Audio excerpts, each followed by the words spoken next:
You ever watch somebody bet everything they have left on a piece of ground nobody else wanted? I have.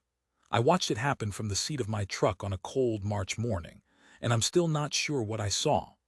A woman with $12 in her coat pocket, standing in a county auction room, raising her hand for a homestead that 3 generations of failure had already chewed up and spit out. Folks laughed at her. I remember that. I remember the sound of it, the way it filled that little room like smoke. I didn't laugh. I don't rightly know why. Maybe because I'd buried my own wife 2 winters before, and I knew what it looked like when a person had nothing left but the stubborn refusal to lie down. Maybe because there was something in the way she held her chin, not proud, exactly. More like she was holding her whole self together by the hinge of her jaw and nothing else. Stay with me on this one, because what happened to Ellen Hart out on that dead patch of Colorado dirt is the kind of thing I'd have called a lie if I hadn't stood in the middle of it. There was a man who came out of nowhere with an offer that could have made her rich. And there was the answer she gave him. That answer is the reason I'm still telling this story to anybody who'll sit still long enough to hear it. Let me start where it started, or where it started for me anyway. The name's Colby Chinese letter ETT. Barrett, sorry, my letters run together when I write fast, and I write everything down. Always have. Little log books, the kind you keep in a glove box. My wife used to tease me that I'd write down the weather at my own funeral. She wasn't wrong. When Marie passed, I filled 4 of them just recording the days, one after another, because it was the only way I knew how to prove to myself that time was still moving. So when I tell you what I saw, understand it's because I wrote it down that same night, sitting in my kitchen with the lamp on and the coffee going cold. I've got the pages still. March 14th, county seat auction. I'd gone in to bid on a stock trailer, nothing more. I run about 90 head on a lease outside Kettle Creek, and I needed the trailer bad, and I had exactly the money for it and not a dollar over. I was standing at the back with my hat in my hands when they moved past the equipment and started in on the land parcels. The old Deller place came up. Now everybody in 3 counties knew the Deller place. It was a homestead that went back to before statehood, 160 acres of the meanest, driest, most stubborn ground God ever forgot to finish. The Dellers had worked it for near 70 years, and it had killed 2 of them and broke the rest. Last old man Deller had gone into a home over in Pueblo, and the taxes had piled up, and now the county was selling it for what was owed. Back taxes, mostly. A little over $11, if you can believe that. $11 and some change on 160 acres, because nobody, and I mean nobody, wanted the debt and the ruin that came attached. The auctioneer near about apologized for putting it up. That's when she raised her hand. I hadn't noticed her come in. She was small, wrapped in a man's canvas coat that swallowed her, and her hands were red from cold, and she raised one of them straight up like a schoolgirl who knew the answer and was scared of it at the same time. $12, she said. The room laughed. Not cruel, most of it, just surprised, the way people laugh when a dog does something almost human. But there were a couple of the land men near the front who laughed the other way, the mean way, and one of them said something under his breath to the fellow next to him, and they both grinned. The auctioneer looked at her over his glasses. "Ma'am, you understand there's back taxes and the place is." "I understand it fine," she said. Her voice was quiet, but it didn't shake. $12. And that was that. Nobody bid against her. Why would they? The auctioneer brought his little hammer down almost gentle, like he felt bad about it, and just like that the widow Ellen Hart owned the worst piece of land in the county and had a dollar left to her name. I got my trailer. I want you to know I didn't think much more about her that day. I loaded up and drove home and did my chores, and that was that. It was 3 weeks before I saw her again, and by then the whole thing had started to turn into something I couldn't look away from. Kettle Creek's a small place, and the Deller homestead butted up against the north edge of my lease. So when I moved cattle to the spring pasture in April, I had to pass the old place, and I'll be honest, I slowed the truck to look. Somebody was living there.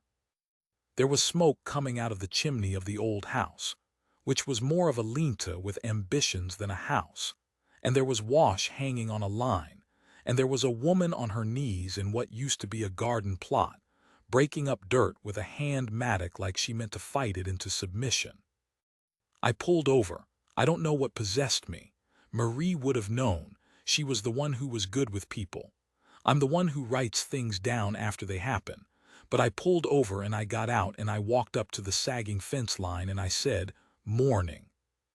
She stood up. She had dirt on her face and her hair was coming loose from under a scarf, and she looked at me with a kind of wariness I recognized, because I'd worn it myself. The look of a person who's learned that most folks who come up your drive want something. "Morning," she said. "Cole Barrett, I run the lease south of here." I nodded toward my cattle.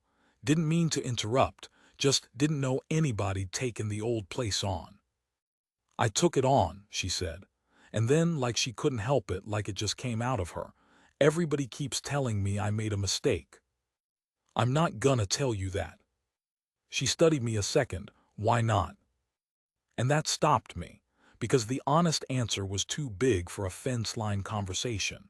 The honest answer was, because I've made the mistake of surviving too, ma'am, and I know it doesn't feel like a decision. It feels like the only door that wasn't locked. But I didn't say that.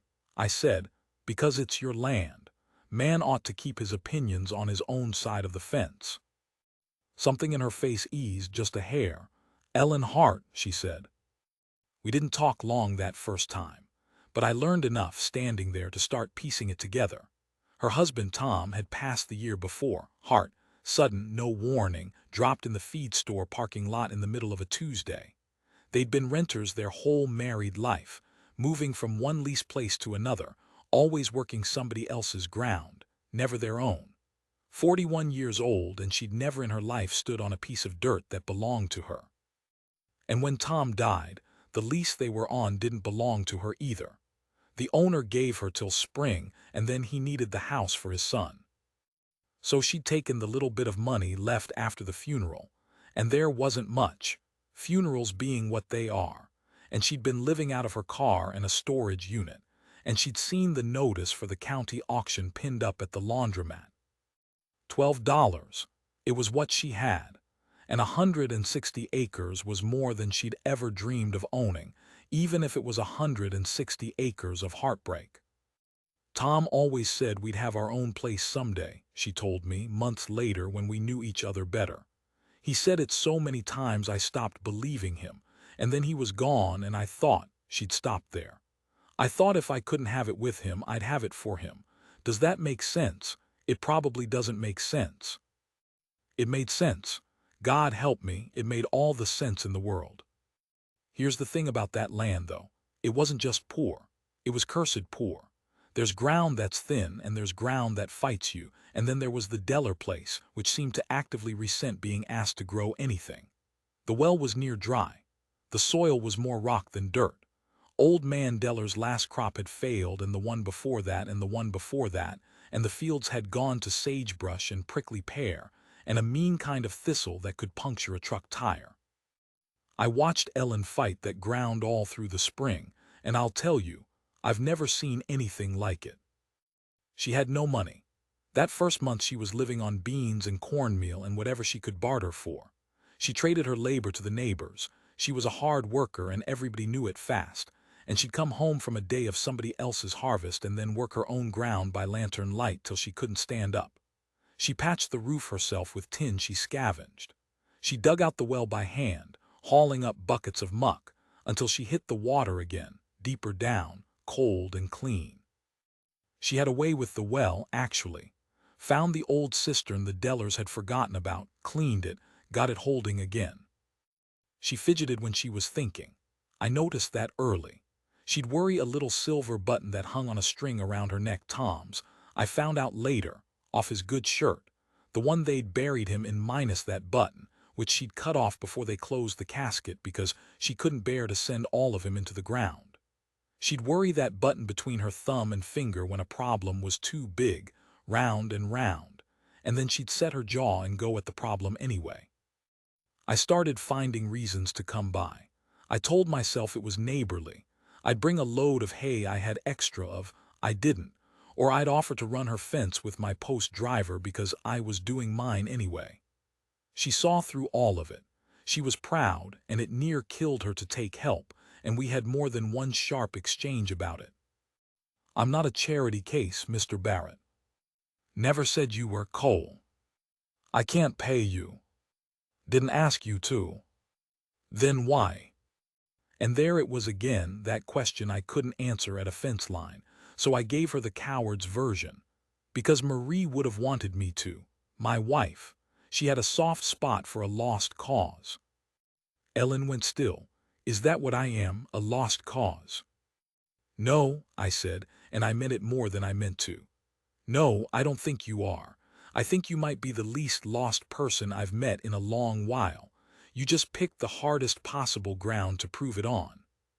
She looked away and worked that button, and after a minute she let me help with the fence. By midsummer she'd done the impossible. Not made the place rich, that was years off if ever, but made it live. She had a garden that fed her. She had 6 chickens and a milk goat she traded for. She'd gotten a little dryland wheat to come up in the least terrible field, not much, but green, actual green on that dead ground, and I remember her standing at the edge of it one evening just looking at it like it was the ocean. That's when the man came. I was there when it happened, which is the only reason I can tell it right. I'd come by with a part for her water pump, and we were out front when the car came up the road. It was a nice car. Too nice for that road. A low silver thing that scraped its belly on the ruts, and I could see the driver wincing every time it did. He got out careful, in clean boots that had never seen work, and a jacket that cost more than my truck. City handsome, silver at the temples, the kind of man who smiles before he knows if he likes you. He looked at the homestead, at the patched roof and the mended fence and the little green field, and he smiled that smile. "Mrs. Hart," he said, "Ellen Hart." "That's me. My name's Gerald Vance." He said it like it should mean something, and when it didn't, his smile flickered but held. "I'm with Vance Land and Minerals. I wonder if I might have a few minutes of your time. I think I have something that's going to make your day, possibly your whole year." I saw Ellen's hand go to that silver button, round and round. "I'm listening," she said. And Gerald Vance told her what he'd come to say, and I stood there with a pump part in my greasy hand and felt the whole world tilt. Because it turned out that ground wasn't cursed after all, it was just waiting. I've thought a lot about the look on Gerald Vance's face while he laid it out. He thought he was doing her a kindness. I truly believe that. In his world, what he was offering was a rescue, a miracle, the answer to every prayer a poor widow could pray. He couldn't have known he was about to run headfirst into something his money had never taught him how to see. What he told her was this. There was water under the Deller place. Not the shallow well she'd been fighting, deeper, an aquifer, a big one that ran under her 160 acres and out under the whole valley. His company had been surveying the region. Old man Deller had never known. Nobody had known, or if the Dellers suspected, they'd never had the equipment or the money to prove it. But Vance's people had proved it. That dead ground was sitting on top of one of the richest untapped water reserves in that part of the state. And in dry country, water is the only real money there is. "I want to buy your land, Mrs. Hart," he said. "And I want to be generous because frankly I like an underdog story and because it's cheaper to be generous than to fight." He named a number. I won't tell you the exact figure because I still don't half believe it, but it had a lot of zeros. It was more money than Ellen Hart would have seen in 10 lifetimes of working other men's fields. It was more money than I'd see, ever. It was the kind of number that could have bought her a house in town and a car that didn't break down and every good thing she'd gone without for 41 years, with plenty left to spare. Vance stood there in his clean boots, smiling, holding out the whole world. And Ellen Hart got very, very quiet. She worked the button, round and round. She looked out at her little green field, the dry-land wheat she'd coaxed out of ground that wanted to grow nothing, and she looked at the patched roof she'd fixed with her own hands, and she looked at the garden and the goat, and the 6 chickens scratching in the yard. "That's a lot of money," she said finally. "It is," Vance agreed, warm. "It's life-changing money." "And you do what with the land?" He shrugged, easy. "Pump it. Water's the future out here. We'd put in a well field, pipeline it down to the development south of Pueblo. The homestead," he glanced at it, and I watched him choose a kind word, "well, it'd come down naturally. You couldn't run a pump operation around a house. But you wouldn't need this place anymore, Mrs. Hart. That's the beauty of it. You could live anywhere you wanted." And that's when I saw it happen. That's when I saw her stop being scared. I have to back up and tell you something so you'll understand her answer. Something she told me once, late in the summer, when we'd gotten to trusting each other. She and Tom had never had children.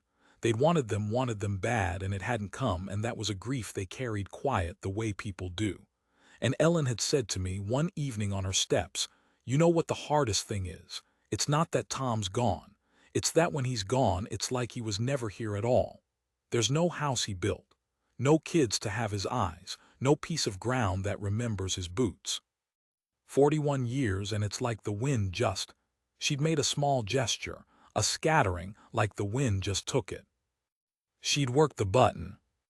"This place," she'd said. "This awful, stubborn, impossible place. It's the only thing in the world that's got both our names on it. His and mine.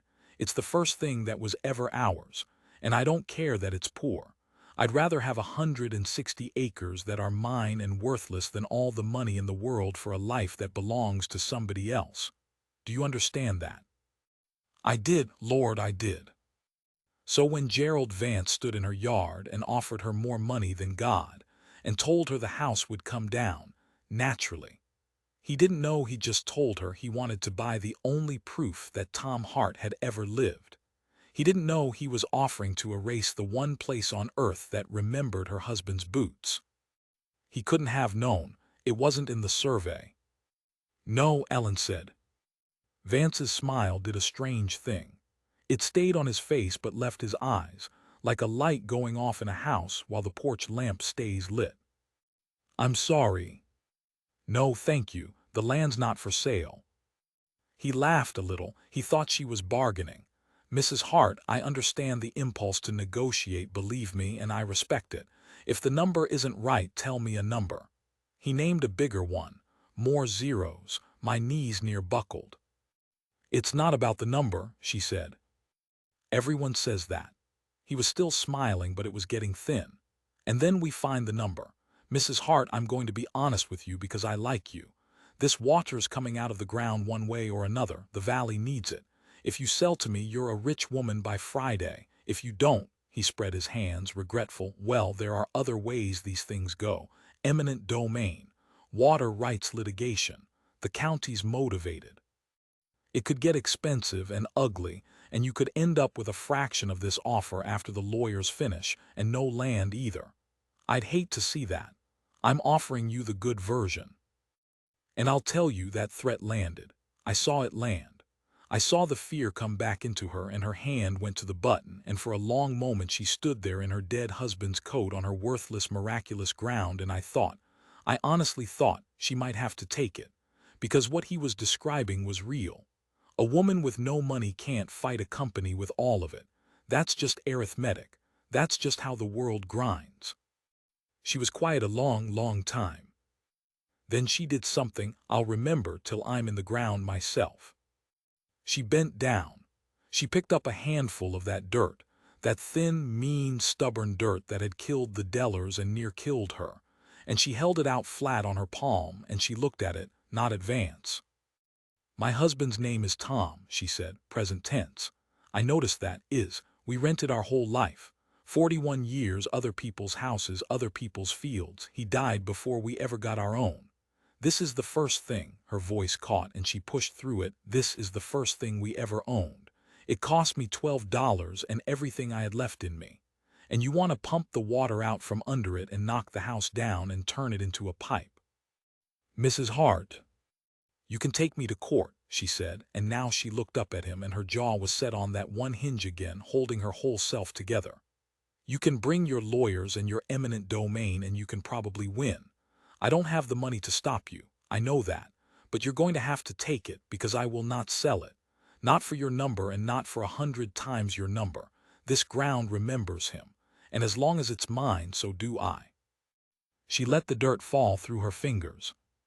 "Now get your nice car off my road before it scrapes another hole in its belly." Gerald Vance stood there, and I watched something move across his face that I don't think he'd felt in a long time. Because here's a man who'd spent his whole life learning that everything has a price, that every no is just a yes that hasn't found its number yet. And he just met a woman with $1 to her name who'd looked at the biggest number he had and called it small. I think it frightened him a little. I think it might have been the first time in years that money hadn't worked, and he didn't have anything else in the bag. He didn't threaten her again. He just nodded slow and said, "You're making a mistake." "Won't be my first," Ellen said. "Won't be my worst." And he got in his silver car, and he scraped his way back down the road, and he was gone. She stood there a while after.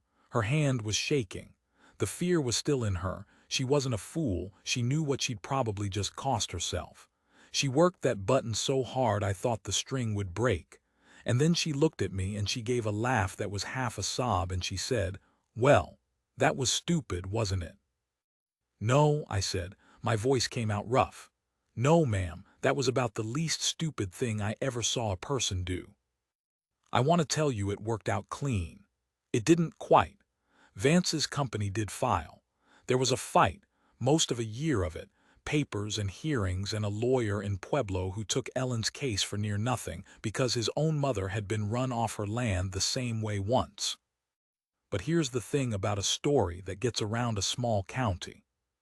People heard about the widow who spent her last $12 and then turned down a fortune to keep her dead husband's dirt. And people out here, we don't have much, but we have long memories and a mean streak about being pushed. The valley didn't want to be a pipe field either. Folks who'd never met Ellen Hart started showing up at the county meetings. The eminent domain got tangled. The county commissioners, who liked getting reelected, discovered they weren't so motivated after all. Vance found it was cheaper in the end to go survey some other valley. Rich men usually have another valley. Ellen kept her 160 acres. She never did get rich. I want to be clear about that because this isn't that kind of story. The water stayed under the ground where it was, and the ground stayed poor, and she worked it hard every year of her life. But she made it live. Year after year she made it live, a little greener every season, and she's buried out there now herself. It's been some years. Right up on the rise beside a stone that says Tom and one that says Ellen. And the two of them own that ground together at last, the way he always said they would. I go out sometimes. I'm an old man now and I don't get around like I did, but I go out and I stand at the fence line where I first said morning to her, and I look at that stubborn dirt, and I think about the day she held it out on her palm and let it fall. I've got it all written down, every bit.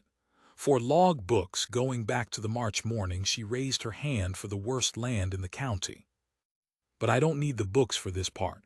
This part I keep somewhere else. She could have been rich. She chose to be remembered instead, and out here where the wind takes everything and gives nothing back. Well, you tell me which one's worth more. I know what I think. I've known since the day I watched a handful of dirt fall through a widow's fingers, and a millionaire find out, for the first time in his life, that there was something in this world his money couldn't reach.